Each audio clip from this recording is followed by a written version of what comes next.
Hi, today we're in Gloucestershire visiting the Slimbridge Wildfowl and Wetland Trust, and the nice thing about this side is you don't have to wait for opening time. You can go through the staff only gate if you're a member from 8:15 in the morning. Once inside you can't actually go into the main grounds, you have to stay on the right hand side where there's a path going out along one arm and various hides. So that's where we're going, and this is the first hide we're going into, the Rushy Pen Hide, which is already occupied by bird watchers, and the birds have been fed in front of the hide for the first feed of the day. It's not the most photogenic hide. You've got all this gravel area, although it does green over in the spring, and when all that mass of birds aren't there, it's good for waders. Various species might come in front of the hide. I like to set up in the left hand corner of the hide, because then you can shoot out of that left hand window where it is a lot greener. Gathering of pintail and teal on the grass, but various things happen on that left hand side, and you can still cover the front as well. Redshank. But over the course of a year you will get quite a variety of waders, including avocets these days.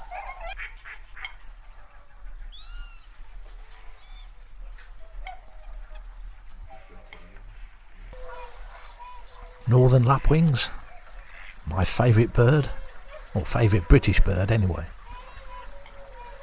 And this is taken on a different time of year, when you can see it has greened over a little bit with a slow motion video I've taken on a previous visit, and the lapwings displaying at each other and chasing each other around. This is taken on the day I put this film together. Lapwing coming very close to the hide on that left hand side, and you can see it's a male, got a very long crest and boulder markings on the face too. Northern pintail, a drake. A lot of feathers on the floor, which perhaps detract a little bit, but it's nice to be doing them on a greener background. And the female. And as ever, I love doing my slow motion. This is with the Sony A1 200-600 zoom, 120 frames per second 4K. It manages to autofocus on that pintail, but it struggles. This mute swan, it did very well.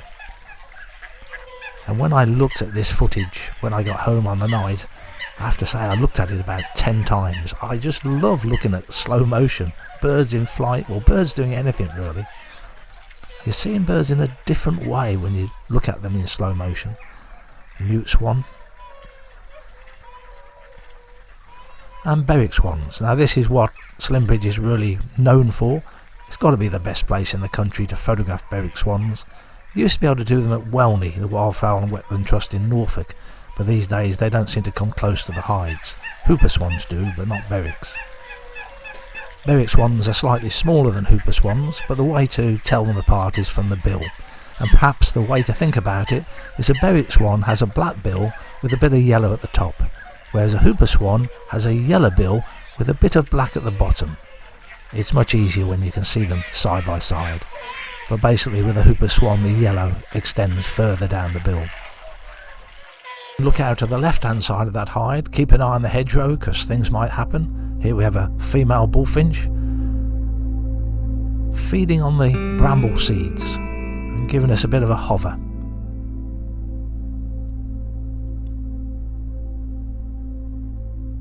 And having grabbed some, it went back to the same perch as where it was before, where it ate its seed, and then in case I didn't get it the first time, it flew a second time, but unfortunately it didn't actually feed. There's also song thrushes coming into that bit of grass and blackbirds. I didn't manage to get any footage of the song thrush, but the blackbird was there for a while, and you're hoping he's going to pull a worm up, but he didn't.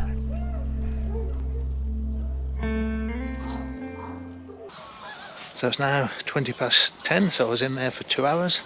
Now time to move on. We'll carry on down the same arm and we'll head for the Martin Smith hide, which is not usually productive, but we'll have a look at it.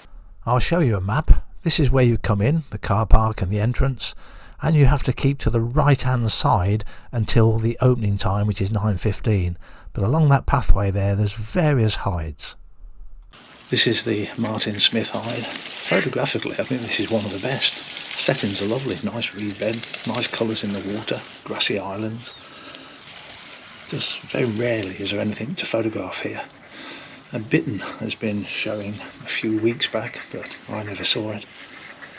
And there's a few mallards and shovelers and widgeon here at the moment, but they're not in good places.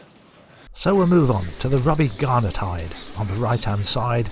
That is the most popular hide with photographers, and on the other side of the path you've got the Willow Hide, and that is also very popular, mostly for the water rail. You're not likely to be by yourself in the Robbie Garnet hide. There's 8 windows at the lower level and they can all be occupied by photographers. It's popular because there's usually a lot of birds in front of it and it's attractive, and there can be a lot of flight activity, birds coming left and right. You want to avoid a day when the wind is blowing from the north, because then you'll have the backs of the birds to you. But there's quite a range of birds come close to the hide. Shelduck, and in the spring they'll start to fight. The hide generally is probably best in January and certainly the first half of February. By March it can slow down a bit, but there's something there to photograph all the year through. But shelducks are well known for their aggression in the spring, so this is 2 pairs squabbling with each other, and as the year goes on this will get better and better, more and more activity.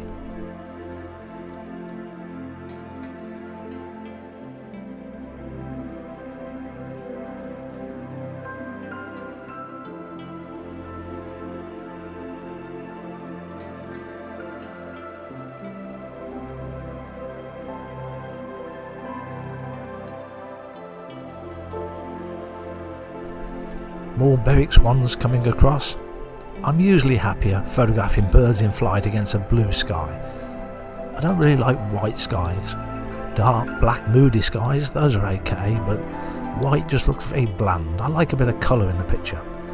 So I'm more likely to be doing birds in flight on a sunny day with a blue sky. The Berwick swans bathing.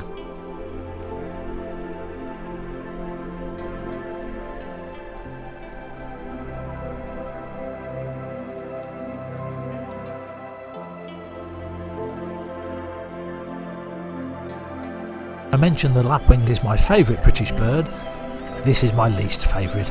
I've never really took to grey-lag geese. It's a good bird to practice on. When you're waiting for something to happen, they fly around a lot, so you can practice your focusing skills on birds in flight. But I've never liked the appearance of grey-lag geese, and I really cannot stand the sound they make either. But it is a good bird to practice on. As ever, shutter speed I'm looking for is going to be 2,500th of a second. The lens will be wide open, I'll be on continuous focus, and with the Sony A1 I'll be on the eye tracking. Mute swans, both birds in focus because they were very close to the same plane of focus. In fact they appear very close there, but I'm sure in reality they were further apart than that. Northern pintail has also come very close to the hide and in lovely conditions.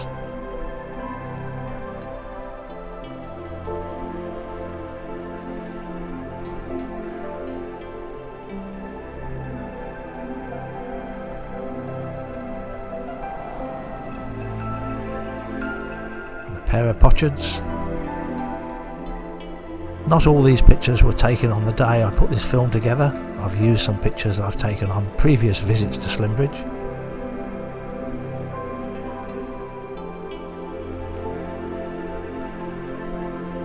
Northern shoveler,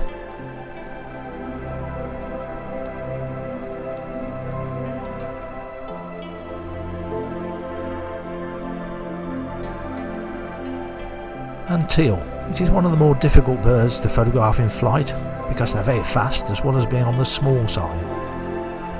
And a widgeon, they can also be quite difficult, but widgeon are there in huge numbers, and sometimes they're close enough to the hide to make very dramatic pictures as they take off.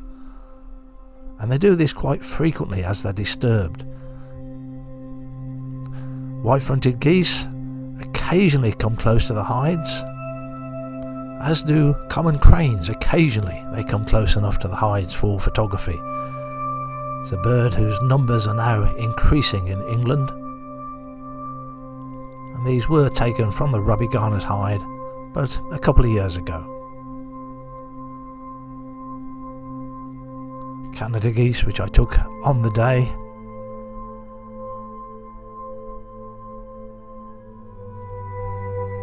And there's also some very large flocks out there, flocks of northern lapwing, and as this sort of bird so often does, they take off in a mass every 10-20 minutes or so. Golden plovers too. I put a YouTube film together on golden plovers recently, but the light was very dull when I was filming them, so it was nice to do them here against the blue sky.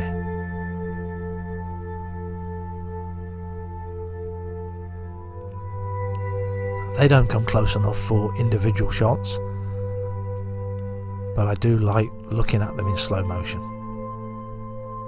I did a couple of hours in the Robbie Garnet hide, and then I moved across the track to the Willow Hide.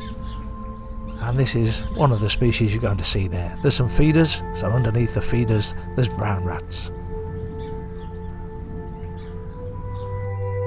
Families of brown rats. But the photographers are there to see the water rail. And they've got to be some of the tamest water rails in the UK. They come very close to the hide, oblivious of all the people walking about and making a noise. Very easy to photograph.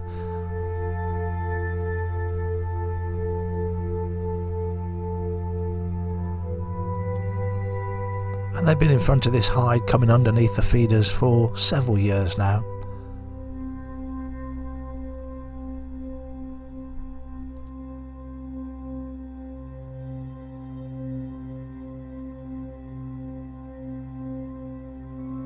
Now they do come in front of hides on other nature reserves, but the advantage here is it's a very attractive spot, lovely areas where the water rail can walk around, and the apertures you put your lenses out of are very low down, so you're not looking down at the bird, you can get down almost level with it. The other bird that's easy to photograph from this hide is the teal, which I always think of as the most nervous of birds, but they are oblivious to the people in the hide making a lot of noise often. The female. And as you go into the spring, there's a good chance of getting them displaying here, and the display of the teal is quite wonderful. I've not done it on video, and I really would like to. And finally, the Knott Hide. This is the last hide I'm going to show you today. It's not normally that productive, but occasionally there's lots of widgeon feeding on the grass just in front of the hide, very close, and the teal displaying. So I was here the day before yesterday, and it was very good for the widgeon. You need overcast conditions because you are looking to the south into the light. And it was a very overcast day when I filmed these, so absolutely perfect lighting conditions. They come up and feed on the grass very close to the hide. This is the male. And it's another duck that I tend to think is a bit on the nervous side normally, not an easy bird to approach. Lovely colours in the water at this hide too.